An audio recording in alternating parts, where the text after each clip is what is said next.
علیکم، آپ دیکھ رہے ہیں کے نیوز ایچ ڈی۔ میں ہوں حارث علی شاہ گیلانی۔ چلتے ہیں آج کی اہم خبروں کی طرف۔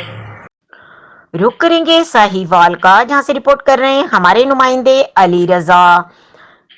ایکسپو 2023 ساہیوال میں انٹرنیشنل مہمانوں کا سلسلہ جاری۔ ایکسپو 2023 کا انعقاد چیمبر آف کامرس ساہیوال کی جانب سے کیا گیا، جس میں مختلف انڈسٹریز نے اپنی پروڈکٹس کی نمائش کی۔ فلپائن کی ایمبیسڈر ایکسپو کو دورہ کیا، انہوں نے لوکل سامان کی کوالٹی کو خوب سراہا۔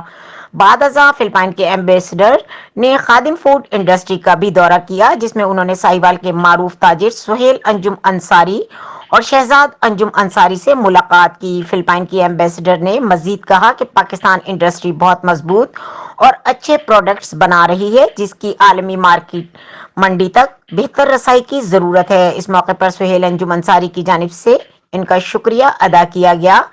سہیل انجم انصاری نے مزید کہا کہ موجودہ مہنگائی کو ایک ہی صورت میں قابو کیا جا سکتا ہے اگر ہم اپنی برآمدات کو بڑھائیں۔ برآمدات کے اضافے سے بند انڈسٹریز کو کھول سکتے ہیں اور روزگار کے نئے مواقع پیدا کیے جا سکتے ہیں۔ ایکسپو کے انعقاد پر انہوں نے چیمبر آف کامرس ساہیوال کا شکریہ بھی ادا کیا اور کہا کہ ایسے پلیٹ فارم کا انعقاد پاکستان بھر میں زیادہ سے زیادہ ہونا چاہیے، جس سے انڈسٹری کا پہیہ چلے اور پاکستان ترقی کی راہ پر گامزن ہو۔ مزید خبروں اور اپڈیٹس کے لیے ہمارے ساتھ رہیے گا، تب تک کے لیے اپنا خیال رکھیے گا۔ اللہ حافظ۔